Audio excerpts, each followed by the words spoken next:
Okay, Mike's.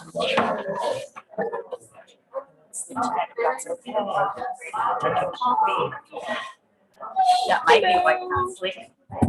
I know. I need to order this. I will want this for. Okay. If that works. Yes, that sounds good. Okay,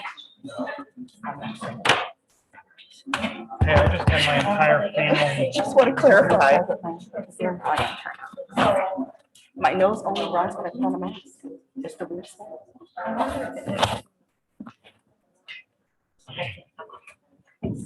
It could be the tide. Hey.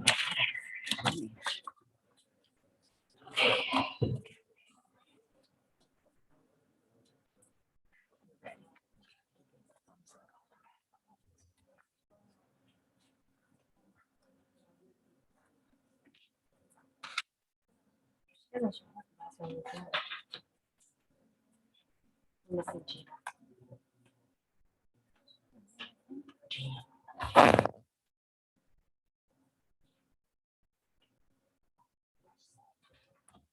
she is.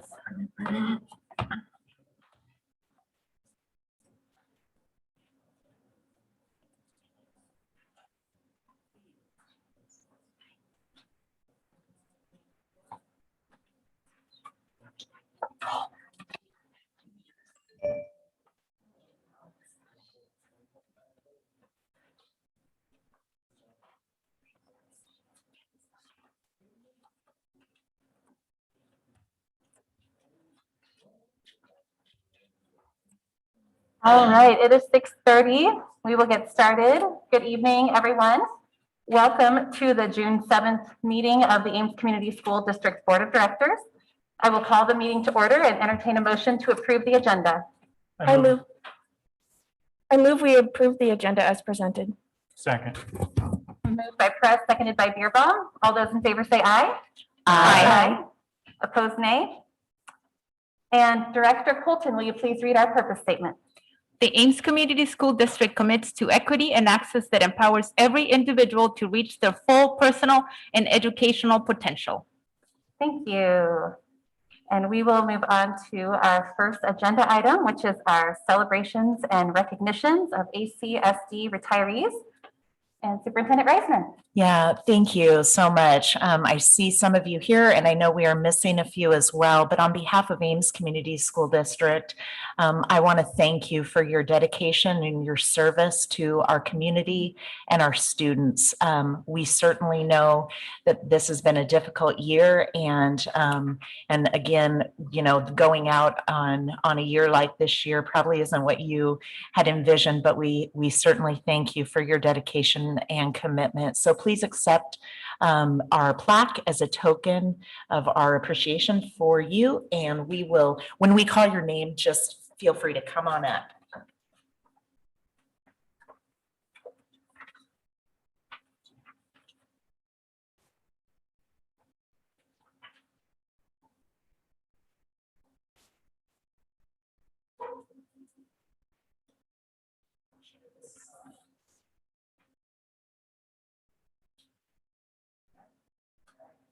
Okay, I'm going to go ahead and read names, even if people aren't here, just because I want to make sure that we honor them. And then a little bit earlier today, I was able to give a couple out for people who couldn't be here tonight. So our first person, Cammie Helgeson, 28 years of service.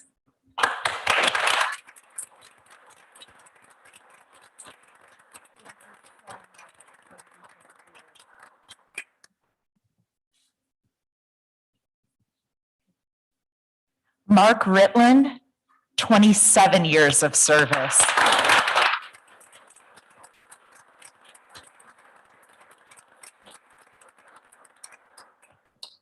Thank you so much. Shelley Hassebrock. 26 years.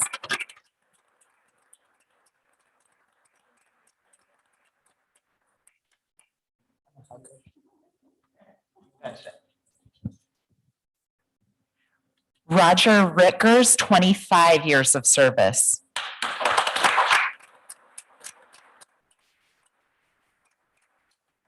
Barb Peterson, 24 years of service.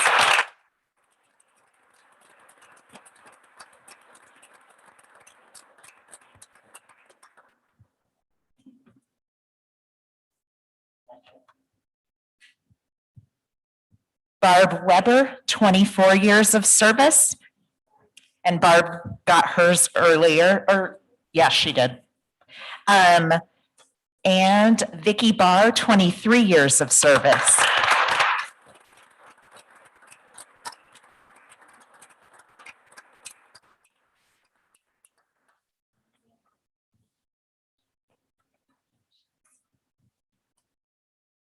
And John, 23 years of service.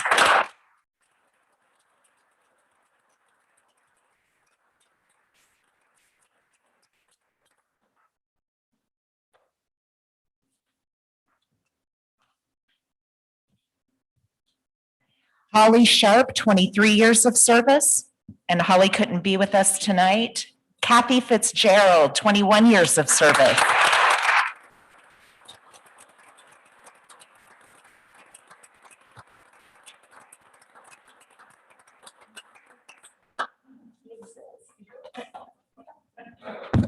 Oh, that's okay. Jeff Anderson, 20 years of service.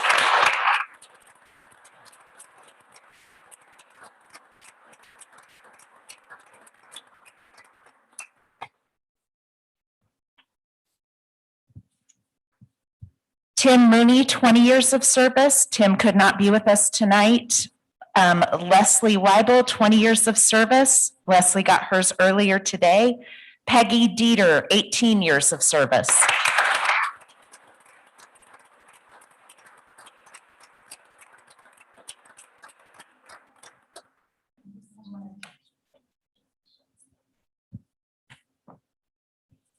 Ron Furno, 18 years of service. And Gary Gorman, 16 years of service.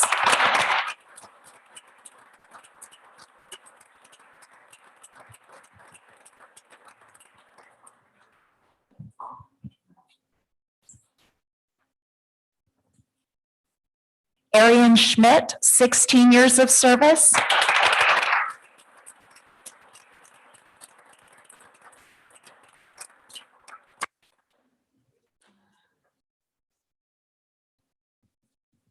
And Darcy Cousins, 11 years of service. And Darcy got hers earlier today as well.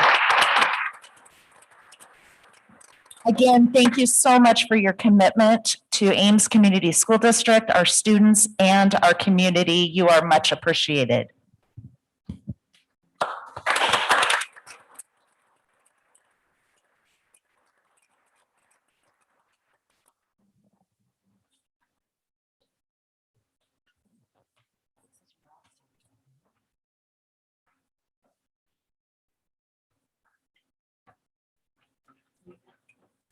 Thank you, everyone. Congratulations again. All right, we will move on to our next agenda item, which is our COVID-19 update. Dr. Arnold is celebrating her husband's birthday with him this evening, so she asked me just to give the bare bone facts. Our 14-day positivity rate is 1.7. Our 7-day positivity rate is 1.3. The 14-day case rate is 2.1. And as of this morning, we had no students or staff positive or quarantining. Oh, great. Any questions from the board? I don't know how. Okay. I don't know how much Chris can answer. Didn't agree to answer questions.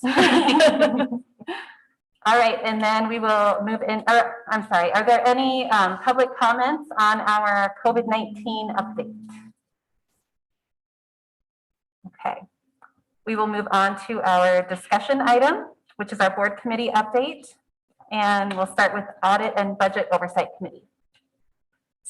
Sabrina, we had COVID-19 expenditures. Oh, I'm so sorry. That's okay. Chris, back to you. COVID-19 expenditures. Not much real update since the last one, other than you will see some expenditures now against that 20% reserve of learning loss out of ESSER 3. That's a lot because we're allowed to go ahead and expense our summer school expenses against that. So those are the materials that we have bought at this point. So that's really the only difference on the report this month. Perfect. Any questions on the expenditures? All right, Audit and Budget Committee update. We talked about the salary settlement with the union, and we were able to get 1.75% for everyone. The ESSER funds, ESSER 1 is already completely spent. ESSER 2 must be spent by June 30th of 2023, and ESSER 3 must be spent by June 30th, 2024. Our share is 5.9 million. Out of the ESSER 3 funds, 20% of it is cut out for learning loss recovery for students that are a little behind from COVID. And then we also went over the Ames High School Booster Club report, and I think we're going to talk about that a little later, aren't we? Oh, not at this meeting. Okay. Questions for Audit and Budget?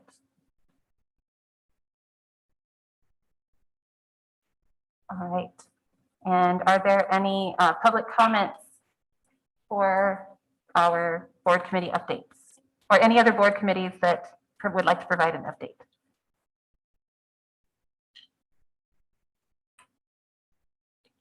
All right.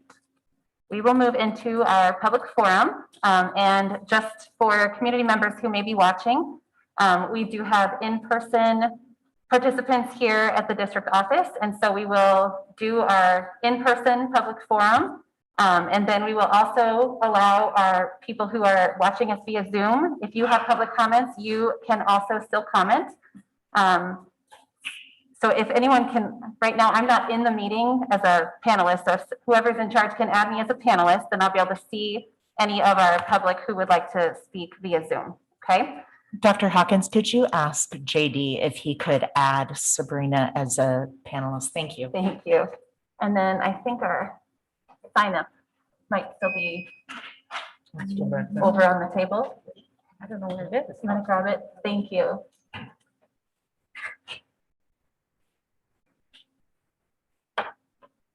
This is really our first meeting with in-person participants, so it's been a long time.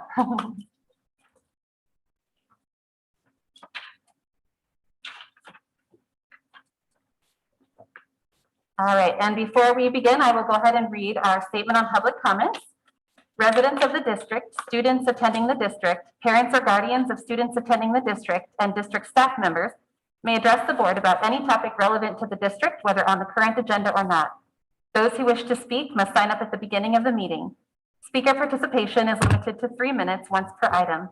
The views and opinions of citizens addressing the board do not necessarily reflect those of the board, district administration, or staff. Speakers are to remember that Iowa law prohibits the board from discussing specific employees, students, or their performance. Student speakers will state their name and school. Others will state their name and address. And our first speaker is Anita Rollins. Yes. You can come, yeah, you can come on up here. Thanks, Chris. Anita, you can take it off too. And if you want to sit, that's fine. Yep.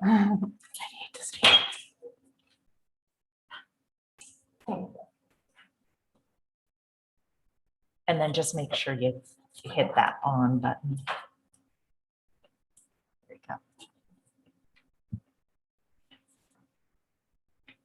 Thanks for the help. My name is Anita Rollins, 3714 Woodland Street. I'm addressing the board tonight as a community member related to your mission statement and first priority of equity and access that empowers every young person to reach their full personal and educational potential. It is beyond disappointing that Superintendent Reisner has resigned her position with the Ames schools.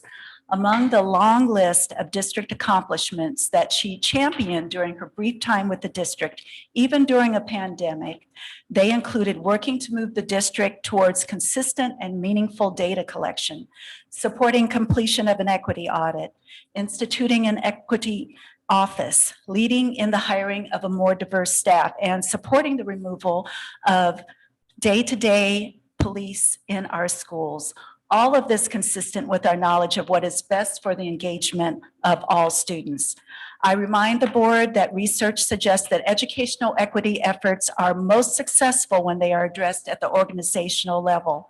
That means that a board and administration committed to equity and diversity is critical. And if there's one thing that we know from experience about equity work, it is that gains are lost quickly. A small group who rise up in opposition, expressing opinions not grounded in data or research, should be respected and listened to and communicated with, but not followed. The critical actions that the board has taken by working on its own development, as well as its support of diversity, equity, and inclusion must be continued. Our youth are depending on you to remember that your responsibility is to them and to the teachers and administrators that are working hard daily and sacrificing. It takes time for equity actions and programs to yield results, but they will. The board must make a strong commitment to continue the work that has begun. Now more than ever, you must lead. Continue to be a board driven by data, not by threats from the community.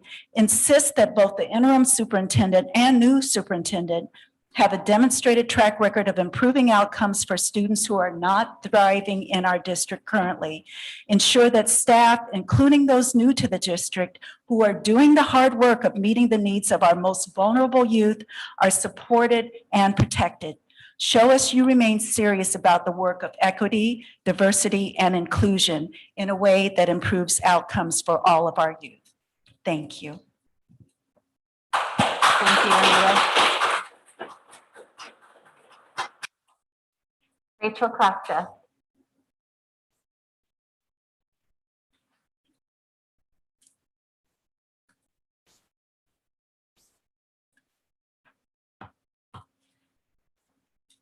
My name is Rachel Croft. I live at 1104 Arizona Avenue in Ames. I'm a counselor at Ames Middle School and the parent of children who attend Ames High School, Ames Middle School, and Sawyer Elementary. To members of the school board, I want to express concern over Superintendent Reisner's resignation and call on you to be very intentional about who you appoint as our next district leader. The news of Superintendent Reisner's resignation left me confused, upset, and scared. Superintendent Reisner led our district in the difficult and necessary task of confronting inequities in our educational system, and it appeared that she had the support of the school board along the way.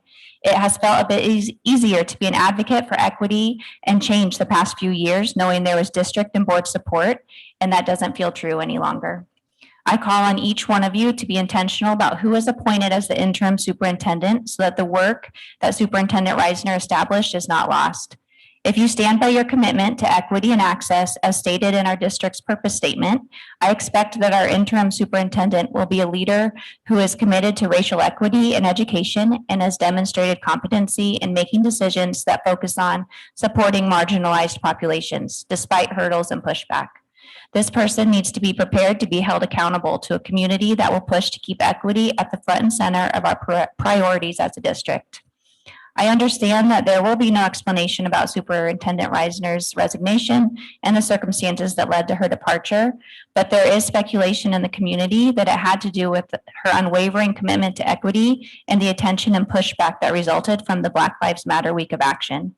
I hope that this is not the case and ask that the board demonstrate their commitment to equity through your actions as you make decisions about the next superintendent of the district. Thank you.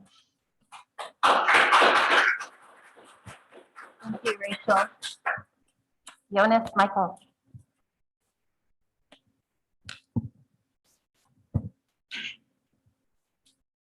Hello, my name is Jonas Michael, excuse me, and I am the principal of Ames Middle School, and I reside at 3001 Heathrow Drive. I want to first start off by thanking you for your time and service to the school board. At times, it can be hard to remember that your work on this board is done so on a volunteer basis, and you don't always get the appreciation you deserve. Tonight, I would like to take a moment to address the board on the resignation of Superintendent Reisner, more specifically about the toll it has taken on me. When I was first asked to move back to Ames to head the middle school, I was reluctant because I had already moved halfway across the country and began reestablishing myself in my home state of Maryland. Prior to accepting this position, I spoke at length with some of my colleagues to learn more about Superintendent Reisner. My colleagues informed me that she was a change agent and was the real deal. She wasn't afraid to make difficult decisions, supported good ideas, and wasn't afraid to hold people accountable for their actions. It took me 11 days from the day Superintendent Reisner called me before I finally accepted the position. I'm here to tell all of you that my colleagues were right. Without a doubt, Superintendent Reisner is the best superintendent I've ever had the pleasure of working with. She is fearless, determined, calculated, measured in her response, brilliant, thoughtful, caring, and has a heart of service. I've witnessed her take money out of her own pocket and send her own children out to the grocery store to purchase food for families who were struggling during the pandemic. She brought me groceries when I had surgery last summer. She checked on me every single day when I was out recovering from COVID. She checked on me frequently before, during, and after the Black Lives Matter at School Week of Action because she knew that administrators were receiving hateful messages, and she wanted all of us, especially the administrators of color, to know that she is standing right beside us, taking on this important work. She was not just my superintendent and leader, but also a friend. I don't always get the opportunity to publicly share the overt and covert racism I've encountered working in this system. It is hard and it takes a heavy emotional toll on me. It is not easy having a parent email you and telling you that you are worthless for promoting equity, or even someone threatening you with lawsuits or coming after your license, and yell other hateful things at you that are not worthy of me repeating. Even with all the threats and insults hurled my way, I felt comforted and supported knowing that this board and our superintendent had my back. Unfortunately, all of that changed on Friday, May 28th, when this board took the action that they took. I was heartbroken and devastated. Now I'm left wondering if I still have the support I once had. I can't undo the past decisions you made as a board. I don't know your reasoning, and I'm sure I never will. What I do know is that there's a lot of healing and repairing of trust that needs to take place moving forward. I hope that the person you bring in continues to champion the good work Superintendent Reisner started, because anything less will be a disservice and will hurt those of us who hold a minoritized identity. Finally, Superintendent Reisner, please remember that it is not the critic who counts, not the man or woman who points out how the strong woman stumbles or where the doer of deeds could have done it better. The credit belongs to the woman who's actually in the arena, whose face is marred by dust and sweat and blood, who strives valiantly, who errs, who comes short again and again, who spends herself in a worthy cause, who at the best knows in the end the triumph of high achievement, and who at worst, if she fails, at least she fails while daring greatly. Thank you.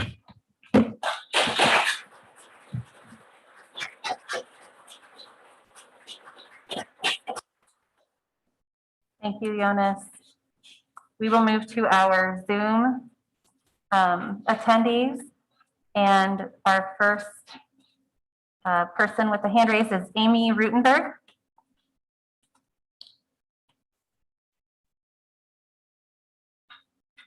And Amy just dropped off. Yeah, you able to hear me? Hello, yes, we can.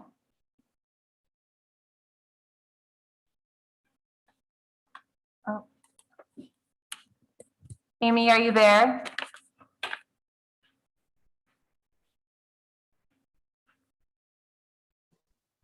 There we go. We got it? Got it. There we go. All right. Good evening. My name is Amy Rutenberg. I live at 132 24th Street. I'm a Meeker parent and a member of the Anti-Racism Collaborative ARC of Ames. ARC shared a letter of support for the equity work done by Superintendent Reisner and her leadership with the board before its last meeting. We know that the board had its reasons for voting as it did last week, whatever they may be. But we urge you to continue to hire and support educator leaders who are devoted to equity work, no matter how hard it may be. In the name of transparency and in order to highlight our full support of this work, I wanted to share portions of the letter as a way to highlight the voices of this community. More than 350 teachers, families, and other community members independently sought to sign on to this letter in less than 48 hours. So we, the undersigned, have a variety of opinions and beliefs and are affiliated with the school district and community in a variety of ways.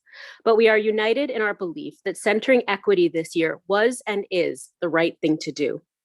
As we approach the end of May, the month where we celebrate the tremendous feats of our teachers and staff, we would be remiss if we didn't acknowledge the efforts of our district's leader. We want to publicly acknowledge the arduous work Superintendent Reisner has done this year and the years prior.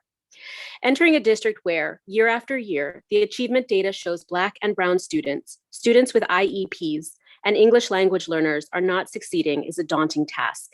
Yet Superintendent Reisner did so with grace and humility. She met with district staff, parents, and community members and listened. Not only did she listen, but she acted upon the data she collected and the research she scoured to find ways to better our district.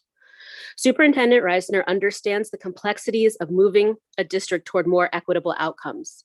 She knows that there are no quick fixes and there are no one-size-fits-all approaches to solving historically oppressive systems. With that knowledge, Superintendent Reisner has led our district into the midst of equity work that began with deepening our critical consciousness and has led us to being featured in AEA presentations and EdWeek articles.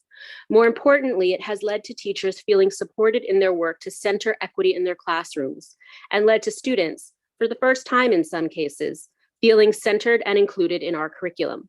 It has led to students having an opportunity to have supported conversations and examine their own beliefs and actions.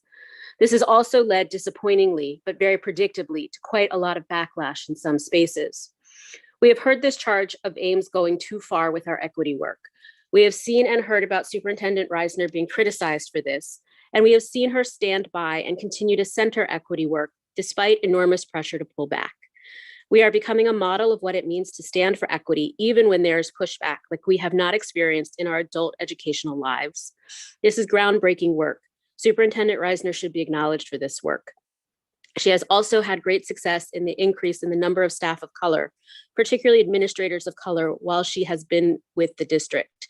She is actively working to make sure women of color are in positions of power, balancing out a system that is historically outweighed by white males. Meaningful change does not come without struggle, pushback, or anger from those who have historically benefited from the way things have always been. A true leader will put themselves on the line to do what is right, and that is what Superintendent Reisner has done time and time again. We urge you to acknowledge the hard work of Superintendent Reisner. We urge you to continue supporting her work in this district. We urge you to allow our district to continue down the path that will lead to safe environments and an equitable education for all students. And that was signed, like I said, by over 350 people in 48 hours. Thank you.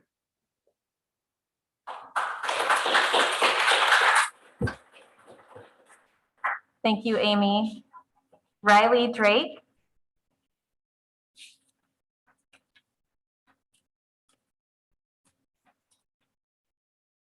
You've been given permission to speak. Hi, can you hear me? Yes, we can. Okay. Good evening, directors. My name is Riley Drake. I live at 3322 Jefferson Circle in Ames, and tonight I am speaking on behalf of ARC of Ames. Our message is brief and urgent, and I'll be honest, I'm really trying to get through this, holding it together.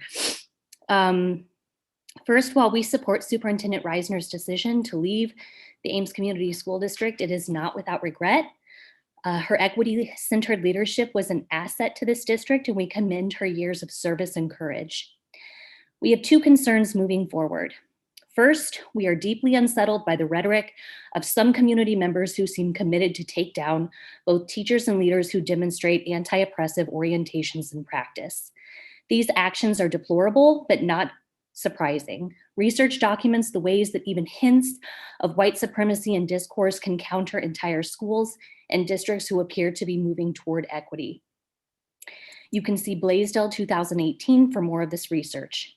We call on the board to step up and commit to protecting the equity work spearheaded by Superintendent Reisner and Dr. Jones, and especially those educators who embody the priorities this district has set.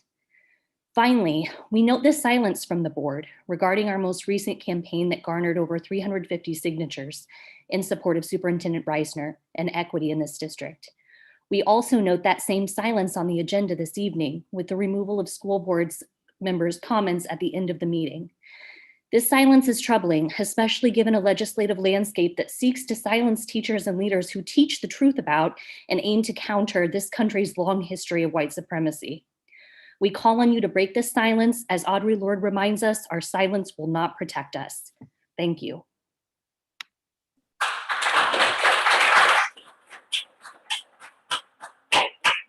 Thank you, Riley. Janice Coffey. You've been given permission to speak. Thank you. Can you hear me? Yes, we can. Good evening. My name is Janice Coffey. I live at 4257 Eisenhower Lane, Unit 13 in Ames. As you all know, I am a teacher at Ames Middle School. I am also the mother of a remote 5th grade student in the district. I think most of you know I am also a member of the Ames Youth in Schools Action Team, ASAT, and the Anti-Racism Collaborative ARC of Ames.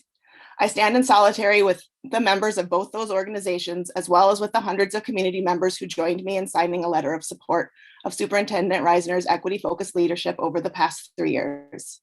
I wanted to speak today, though, as a teacher, a parent, and an acquaintance and fellow community member.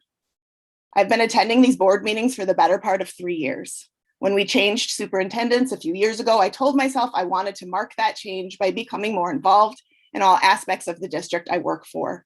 I wanted to be informed and also be aware of the multitude of moving parts that have to work together to do the very important and very challenging work of running a district. I've known many of you for years in these important roles you serve. In some cases, I have known you before your time as a board member as well. I know your jobs are difficult and demanding, as are all of our roles in this district. And I know you have said you are a board that supports equity work. I am so troubled by all that has happened recently. I have been at nearly every meeting for the past 3 years, and I just can't fathom how this board and this superintendent could not find a way to work together to provide a unified voice for equity, inclusion, and a better education for all our students. This all just feels like a huge mistake, and I am struggling to understand it. I know in my work as an educator, I too have made mistakes. I too have had moments where I thought I was doing something that was good for equity, but ultimately was not. We have talked a lot in our professional development about the idea of intent versus impact. That often when we make a decision with the best of intentions, the impact of it can still be to cause damage. And in those moments, the intent is not what matters. It is the impacts of the action or decision. This feels like that kind of moment. And I know how uncomfortable that can feel. I am asking you to please listen to the people sharing stories of the damage this abrupt change of leadership is causing them. To think about the damage to the equity work we've begun that will be done despite your good intentions. In critical consciousness training, we talk a lot about the idea of leaning into discomfort. You may have had good intentions. I don't know and can't know the details of what happened, but I do know that the impact of this action is harm to the district. And I hope that you will lean into that discomfort and push yourselves to reach out to voices beyond the ones that show up in your inboxes to really understand the impacts that are to come. Please resist the urge to react with defensiveness and allow yourself some time to sit in discomfort and grow. Thank you for your time.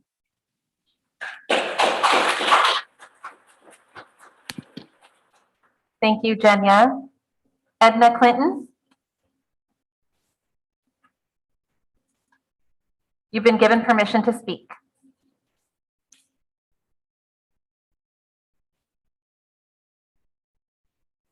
You may just need to hit unmute.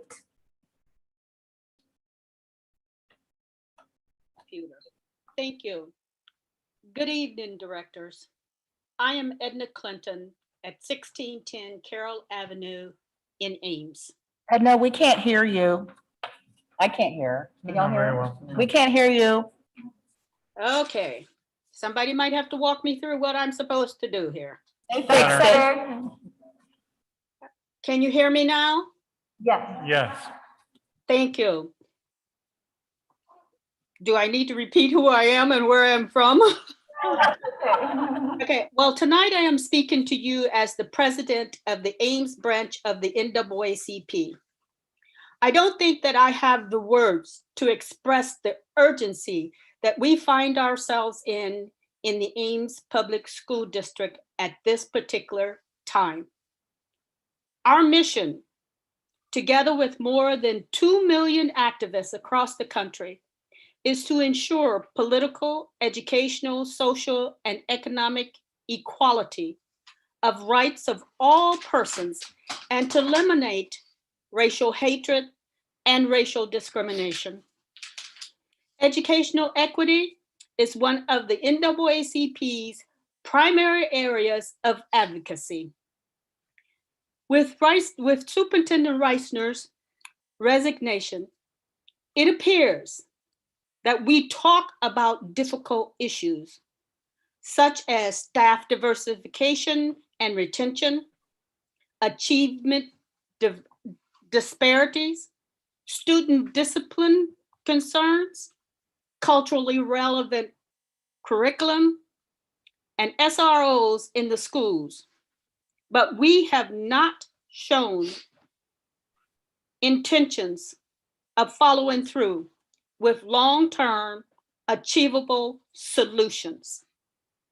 We acknowledge that real efforts were and are being made toward a district where equity is central. Certainly, some have voiced their opposition to these activities, but many have given their support. Regardless of the pros and cons for Superintendent Reisner's resignation, ask yourself, where do we go from here to maintain the momentum to resolve our equity issues? Will we lose the few gains made in the last 2.5 years championed by Superintendent Reisner and her staff? Board of Directors, hear me well. Going backwards is not an option. You signed on to be elected to these positions. You agreed that all students going through our school system will get the best of the best. Our students deserve nothing less than your collective effort to be sure that they receive an education that affords them their full potential of personal and educational achievement. Thank you.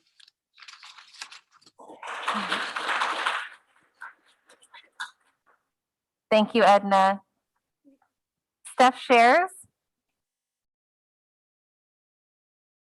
You've been given permission to speak. Hello. Good evening. My name is Steph Shares and I live at 905 Vermont Circle. Tonight, I'm speaking on behalf of the Ames Youth and School Action Team, or ASAT. ASAT focuses on ensuring educational equity in 4 areas: academic achievement, discipline, district policies, and hiring and retention practices.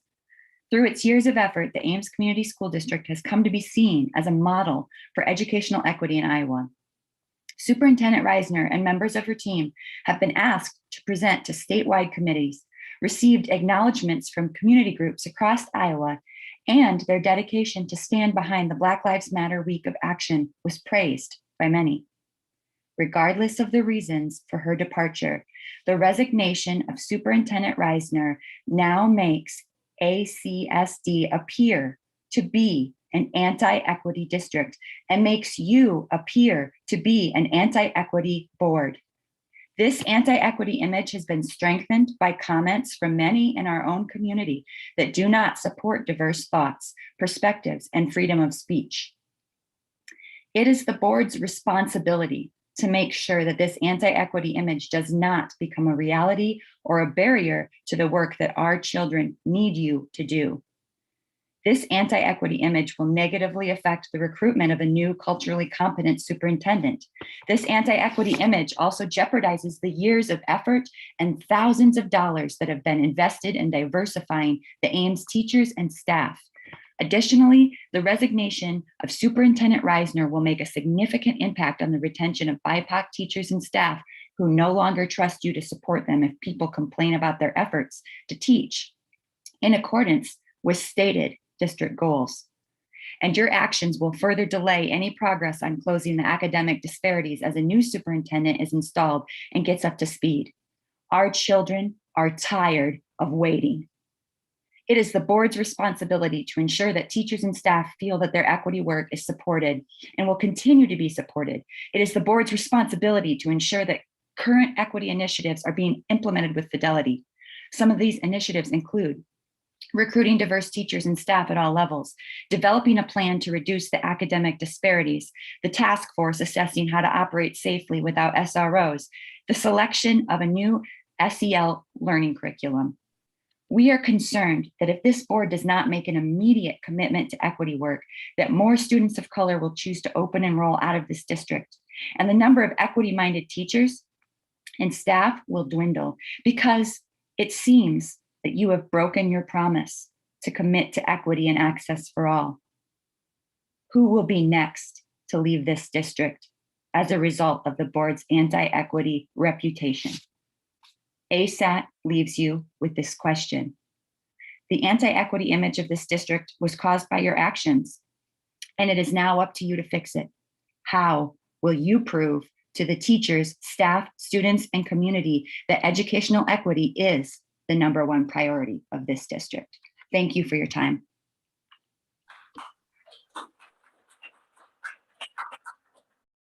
Thank you, Steph. Leanne? You've been given permission to speak. Thank you. Hello, my name is Leanne Rover Johnson. I live at 1415 Duff Avenue. I have 3 children enrolled in the school district and I'm a 2nd grade teacher. I am here tonight to voice my concerns over a recently advertised position in the district. Firstly, I want to acknowledge that the board has limited powers over some of these decisions, but I ask that the board start asking serious questions in order to support what really matters in the district, students.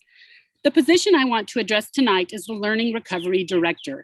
I am concerned about the addition of another administrative position in the Ames Community School District. I struggle to see how an additional person at district office will actually transfer into academic achievement of our most vulnerable students.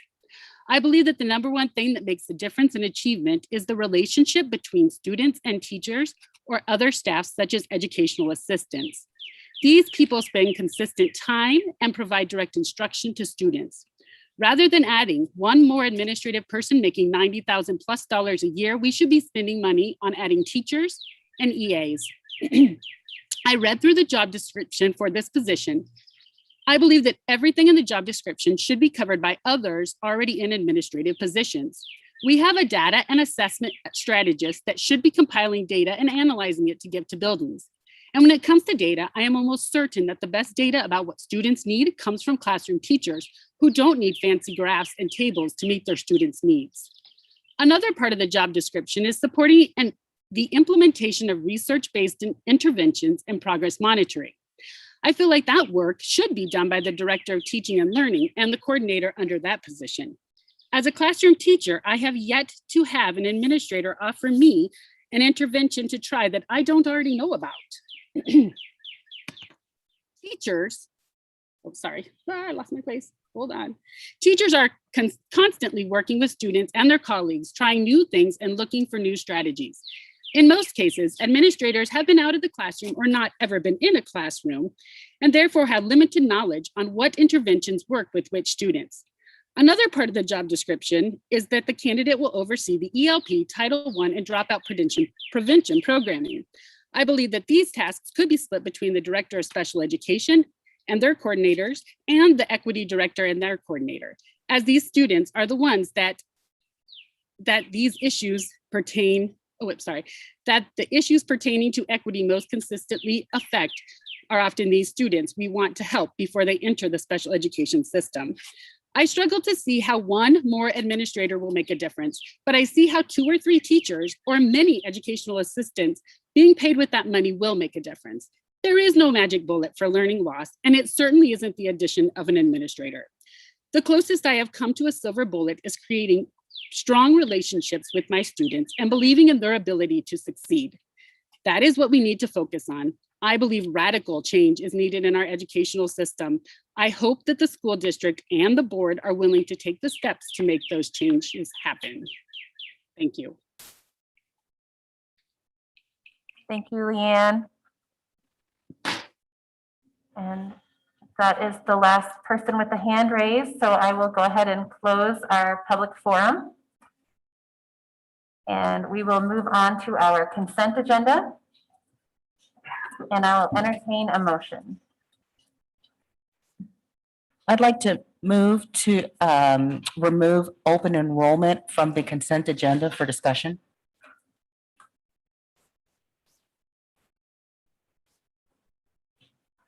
Do we have a second?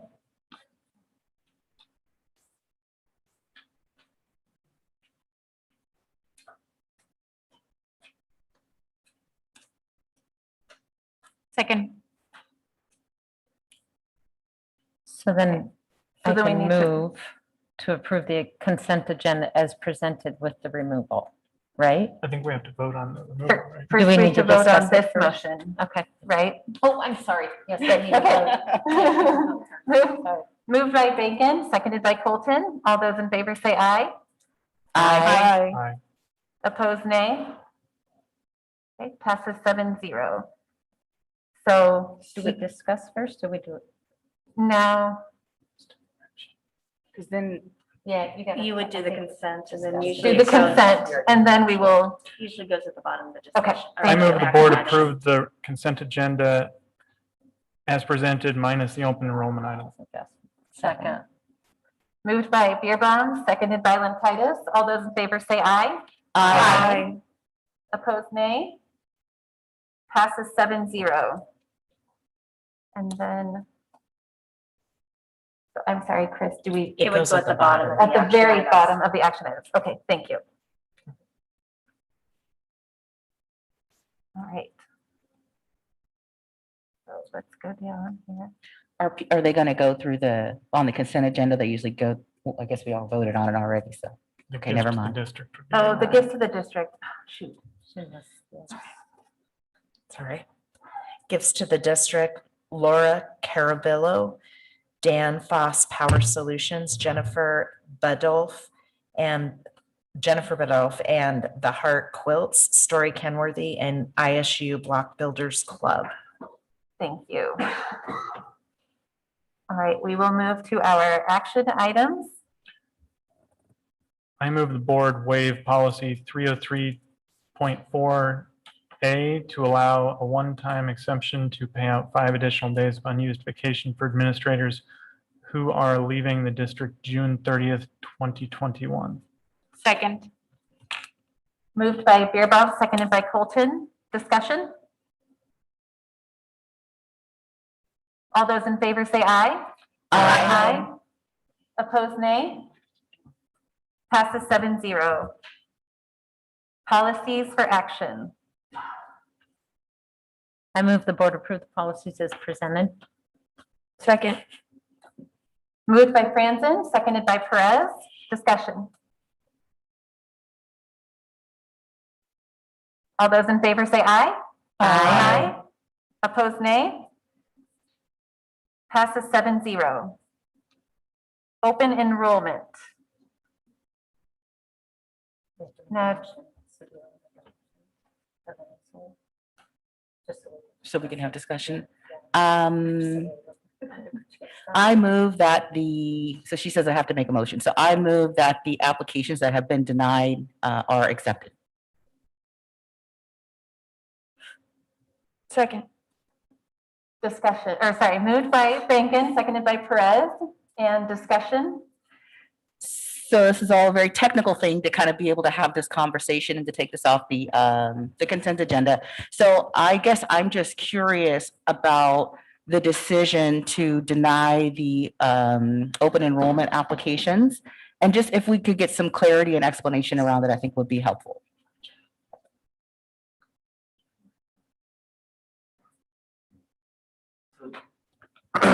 Sorry, just for my clarity, are you wanting me to address the applications for good cause that address the ideas of pervasive harassment and health situations, or only those that don't meet good cause? So there were 11 that were denied. And I guess what I'm asking is for the ones that were So I don't know, I don't know what the form looks like, so I'm not sure the reasoning that people Sure. give. But my sense is that some of them resulted from the change in the mask mandates that came after the open enrollment deadline and after, the district decided not to offer online school, remote school, that young people who had children who could not be eligible for the vaccine did not feel comfortable sending them back into in-person school, leaving them with really no options. And so I'm just wondering, of the 11 that have been denied, how many are those parents and why that decision was made? Sure. Yep. I'd be happy to address that. Yes, you are correct. I believe there is 6. It might be 7. I apologize that I don't know off the top of my head. Either 6 or 7 of those applications are exactly the scenario that you just described, in which people have indicated that as a result of the district deciding not to offer online access, particularly for elementary, of course. That's what it is. There's 6 of those applications. One of those applications is of a high school age student, but even though we're offering online at high school, they still wanted to open enroll to like a more established virtual academy. And the reason that a decision was made, or I shouldn't say a decision was made, as you probably know, you act as the board to either approve or deny. My role is to make a recommendation. The reason denial was made as a recommendation is because it's consistent with how we've dealt with other families that did not meet that March 1 deadline.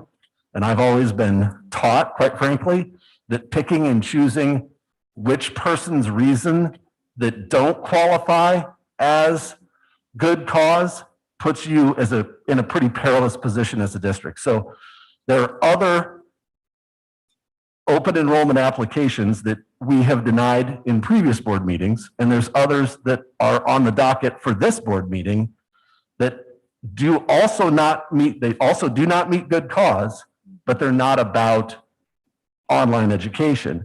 And I just feel like a recommendation to approve some for not good cause and to deny others for not good cause may put us as a system in a difficult spot.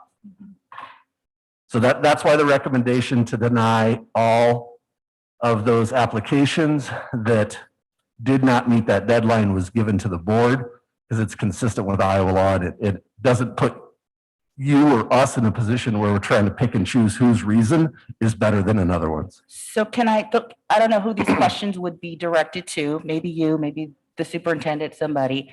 Because, we just voted to make a one-time exemption to our own policies. So, I mean, certainly it's possible.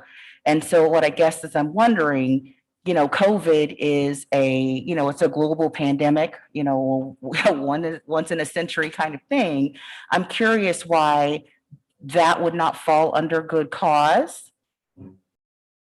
That's entirely up to the state of Iowa in the way they put that application So together. they have a list of things that meet good cause, and it's not on that list of things. Well, a health condition is, but it would have to be the health condition. The way that the Iowa Open Enrollment Handbook works is it has to be the health condition of the child. And again, I would agree with you, Director Bankin. The handbook was written and probably copied from previous editions that weren't written in a time of a pandemic. I would not disagree with that at all. But no, the 2 good cause conditions are pervasive harassment, which is pretty specifically defined in the handbook, and a change in health status or a health condition for the child, not a health condition for the community at large. And so even if we voted to allow all 11, then you're saying that, but then we denied some last time Yes, ma'am. for this same reason? No, this is the only time we have brought open enrollment requests to the board because of the reason of not offering remote campus at elementary school. So there have been other times that we brought other issues to the board for open enrollment that either did or didn't meet good cause or weren't based on good cause at all. But this is these 6 are the only ones that we've brought to the board for this specific topic. So we could, in theory, vote to allow those 6, given the unique circumstances of what's going on. That is well within your discretion as a board. I simply made a recommendation that I thought put us in the best position, but it is well within your authority to do exactly that. Can I ask one additional Well, yes. question? Really? Similar to what Director Benkin was asking there. So you're saying, it seems like a carve out would be warranted for families that have made a decision to stay with our district based upon the understanding they would have an option in the fall, that now that option has gone away. I understand that's not what the state puts as a good cause, but it seems reasonable that we took something away they were counting on. And I think I would support an action where we said to those families that had that expectation and were going to be doing that those we would allow to open and roll out.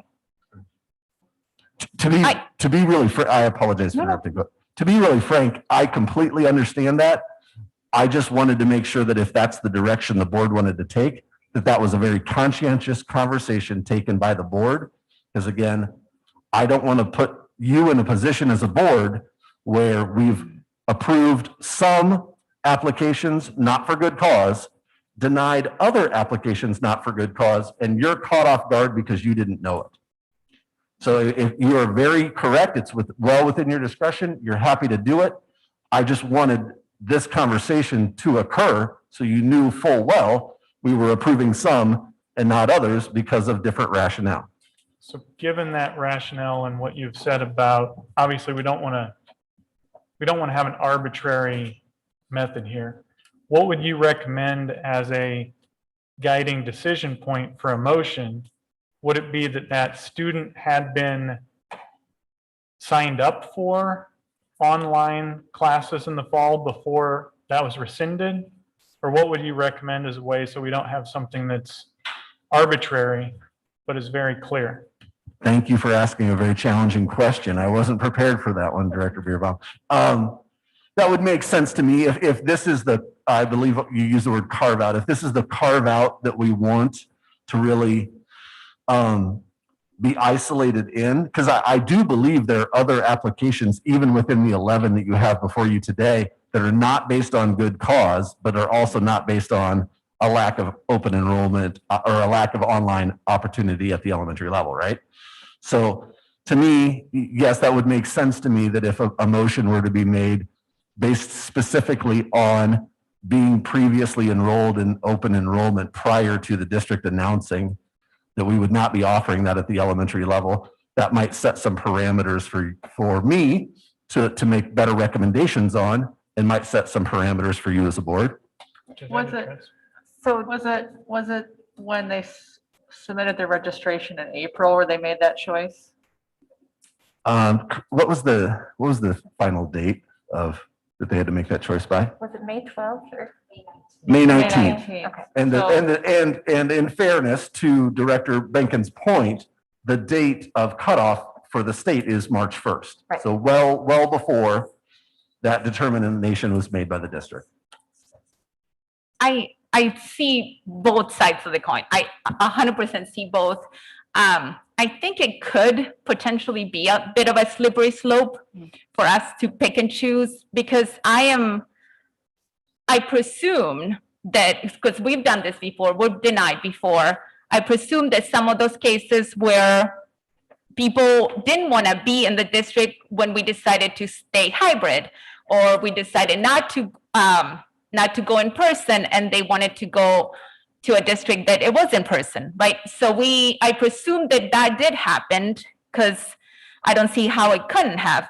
So I feel that if we set the precedence that after March, March 1st, after March 1st, once it comes after, it comes, and that's how it goes. So I feel like it is a slippery slope for us to go, and I'm not sure I can support it. So, Director Colton, I see what you're saying. The thing I think might be different in my mind about this one is this is one where we changed something concrete that we had said, that we had promised and represented to families. not the opposite. Whereas Yep. I think in those other cases, it was kind of that opposite. We didn't change anything about what we were saying. Whereas now I feel like maybe we have. But I don't believe it was ever promised. Looking back, it was always stated that it would be based on the numbers and that there would need to be enough numbers to offer it at the different grade levels. And That's true. there was the indication based on the folks who had indicated interest that we would have those numbers. And then when the actual enrollment happened, the numbers that had indicated interest did not show up in who actually enrolled. So, I mean, my feeling is that it wasn't something that was promised because it was stated that it was based on enrollment. Dr. Hawkins, can you tell me what these 6 families, because I'm focused on the COVID situation, so I'm wondering what their recourse is. If we vote no, if we vote yes to reject, I don't know how that works out grammatically, but if we deny their applications, what is their recourse? That's a great question. There is an appeal process that is built into the Iowa Open Enrollment Handbook that once the board takes action, that person has 30 days to appeal that decision, either to, I believe it's to the Department of Education. If that appeal is denied, then they can actually appeal it to an ALJ. So there are appeal processes built within that. If those appeals were not to result in what that family desired, then the recourse options become difficult, to be quite frank. If they truly did not want to send their kids to school, obviously they have the option of homeschooling, which we have a homeschool assistance program, or this is a harsh option, they could move, or yeah. They could also pay tuition at the district that they're seeking to go to. Thank you. Could you say that again, Chris? If you want to attend a school district of which you're not a resident and you're not under open enrollment under the law, you must pay tuition. So they would pay tuition to a virtual academy?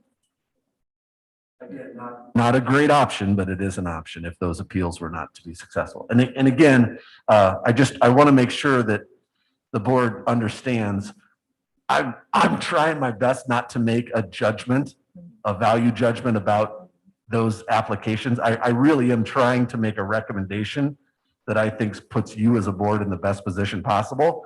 I certainly understand there's a variety of factors that go into that decision making, but I want you to know that it wasn't like, oh, I think that's a bad idea or a bad reason.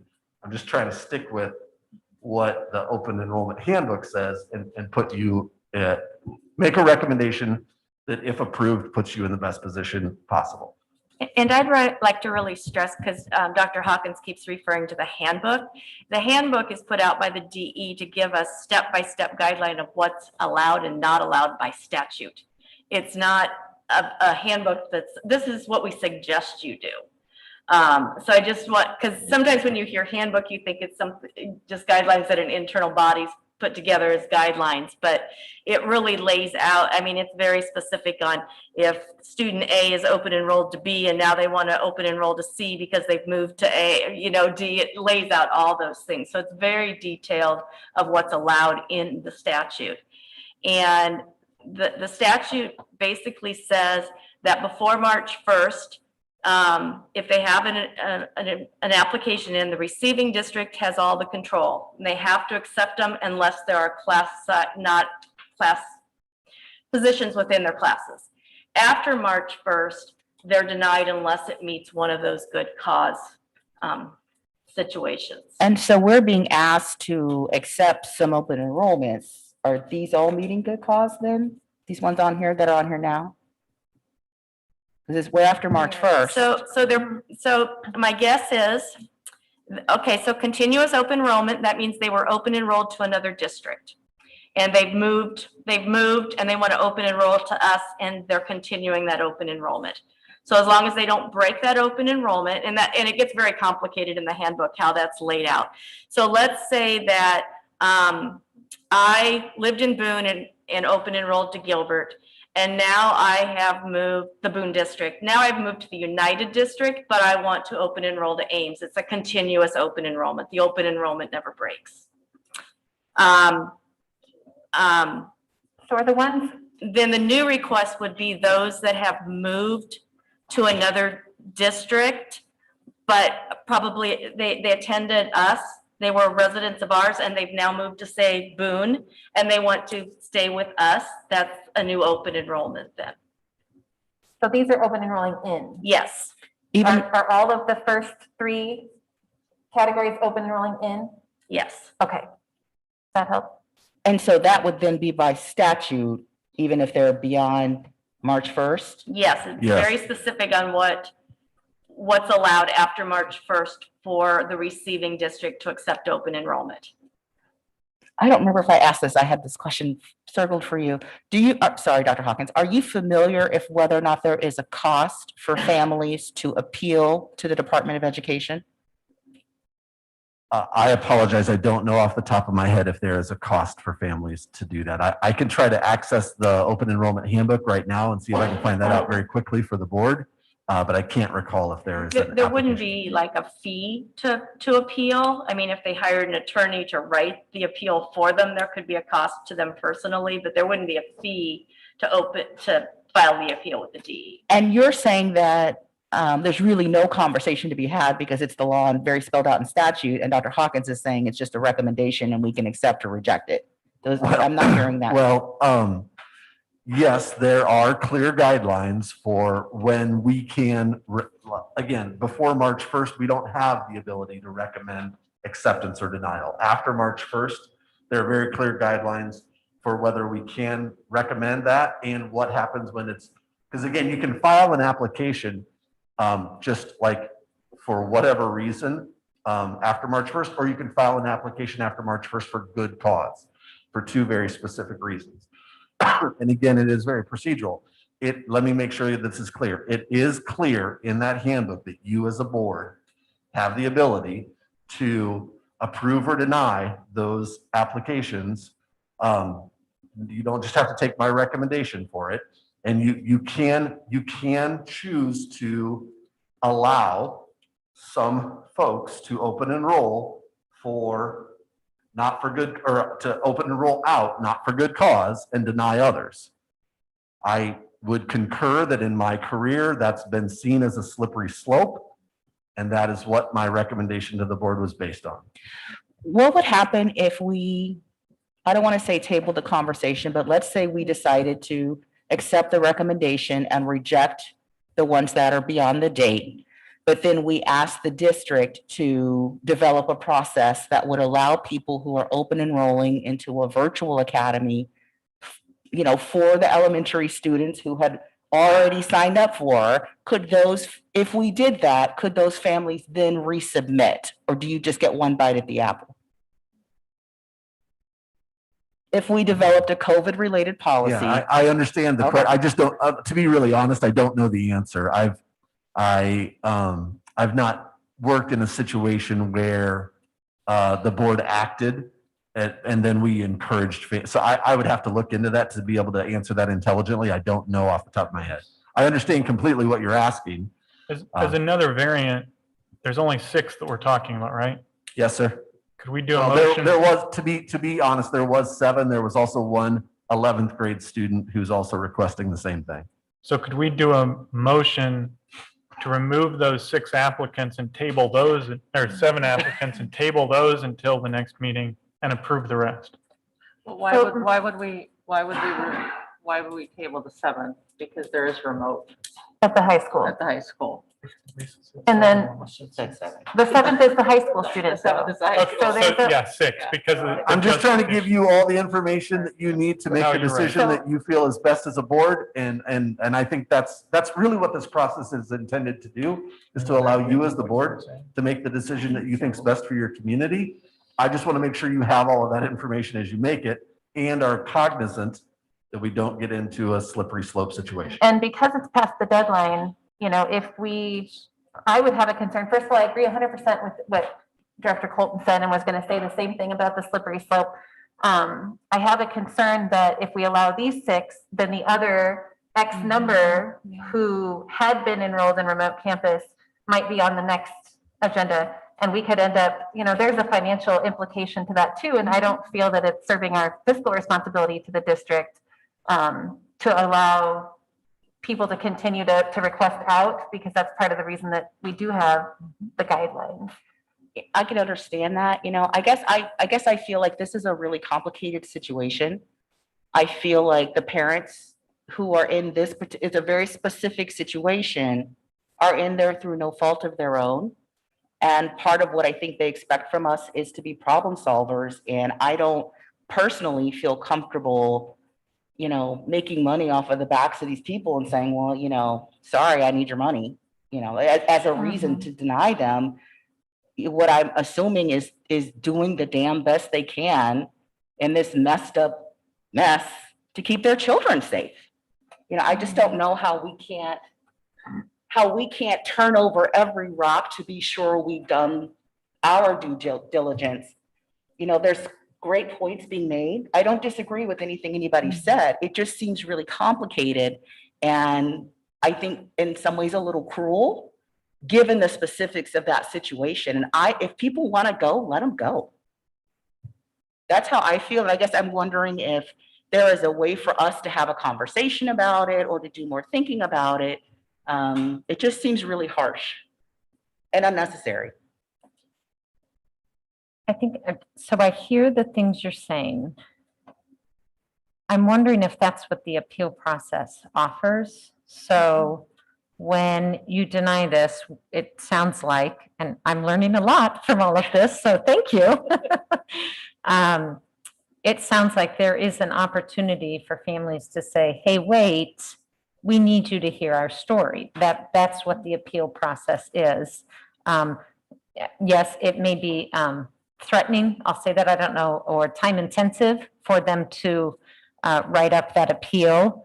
But we are running a business, and we have to figure out a way to make decisions that can be seen, I would imagine, as this slippery slope.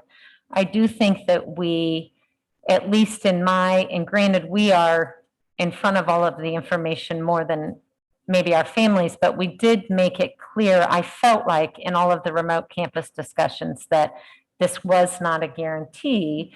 So if one of these families, if we deny all 11, and one of these families come back and say, we need to appeal because we feel like we really have a story that needs told, I feel more comfortable with that process because it allows us to understand more information rather than saying, okay, wait, we're going to pick with those because of this remote campus. Then I feel like we're doing the picking and choosing. Whereas if we follow that appeal process, I'm guessing that's why it exists within the statute or my concern with policy the or handbook, whatever. appeal process is it goes to the DE. It doesn't go to us. And I don't have a lot of confidence as of late in the DE.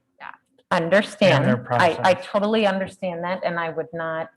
So I tend to agree much more with Monique on this. This seems like a very special circumstance where I would let people out that want to be out because of this circumstance. But I understand and respect everybody else's thought here too.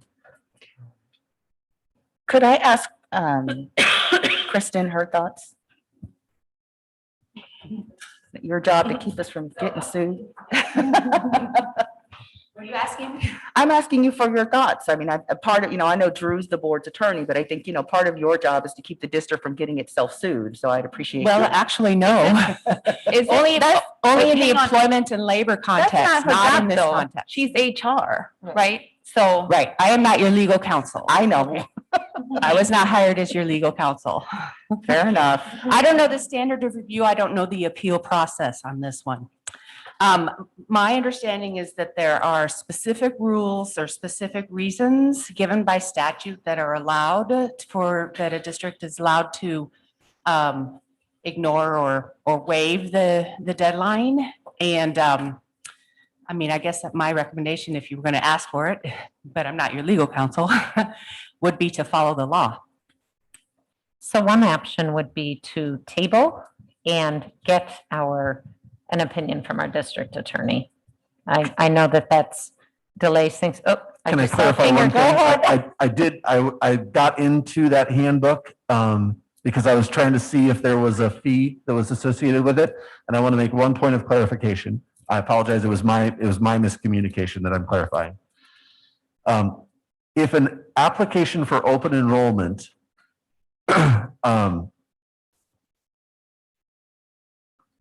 sorry. If an application for open enrollment claims harassment, or if the child has a serious health condition that the resident district cannot adequately address, all appeals are filed as original court action. So remember I talked about there's good cause and so I wanted to be clear, there are some on your docket tonight that are not based on this specific topic that if the parent wanted to appeal, they wouldn't appeal to the DE, they'd appeal straight to court. I felt like I'd maybe misled the board a little bit. The pathway of appeal is dependent upon the reasoning of the application. Sorry to cut you Just make off. sure I'm clear on that. If it's for good cause and it's denied, then it goes to the DE, No, the opposite. the other way around. Okay, Yep. thank you. If it's, yep. So if they're claiming pervasive harassment or a serious health condition and it's denied because we don't think it meets that definition of the statute, the appeals to the DE. All other denials are to the district court. Okay. I swear, just one more question. I swear, I'm sorry. I'd like to hear from Superintendent Reisner. This is definitely a tough one. As much as I want to meet everyone's needs, I feel like the district would be putting themselves at risk down the road. The financial impact is one that could be felt. But even beyond that, I think it sets a precedent that you're going to have a hard time when you, I guess I'd say it this way. There's always really difficult stories that we have to wade through. Every one of them tugs at your heart. We sit usually for hours and talk about these, and they tug at your heart. But at the end of the day, I think the law is clear, and I would want the board to stick with the law. And if I might explain the March 1st deadline. The kindergarten is a September 1st deadline. So kindergartners can still open and roll out through September 1st. So these are students that were in our district that we counted last fall. The reason for the March 1st deadline is so that we know before we do budget, how many of those students that we're counting that we're not going to be serving next year, so that we can make budget decisions and staffing decisions on how many kids we're going to have sitting in the classroom. So that's the reason for the March 1st deadline, and why that's in statute, is to allow school districts to be able to financially plan for how many kids they're actually going to be serving in the fall. You know, I think this is just really unfortunate. It's just been a tough year for everybody. I do feel bad for these families. You know, I do wish there was something we can do. You know, the bottom line is that I do have obligations to the district, you know, as a fiduciary, and, you know, as much as I don't want to, I appreciate the conversation, everybody. Yeah, thanks for pulling it. I But appreciate the conversation. too. reluctantly, I will withdraw my motion.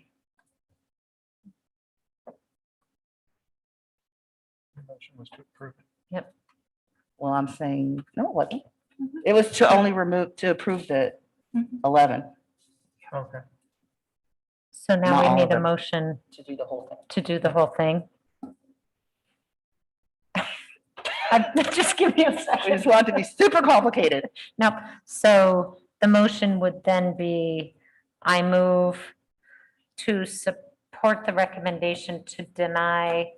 So if I might, the motion would be to approve the open enrollment recommendation as presented. Thank you. What she said. So I didn't make the motion. Second. I move, do you need me to restate it?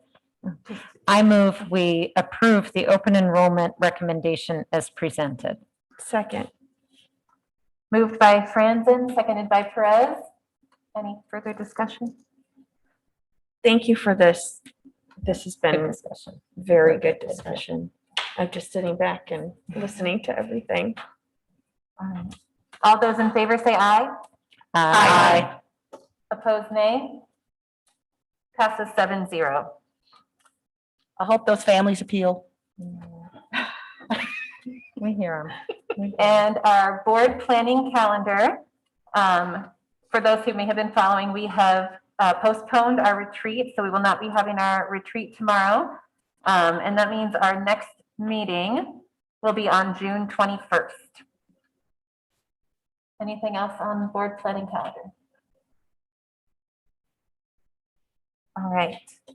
And then I apologize, I forgot to announce at the beginning of the meeting that we will not be having a closed session tonight. So we will move right past that agenda item. I move we adjourn. Second. Moved by Beerbaum, seconded by Perez. All those in favor say aye. Aye. Opposed, nay. Passes 7-0. Thanks, everyone. Have a good evening. Sometimes, so I have to be.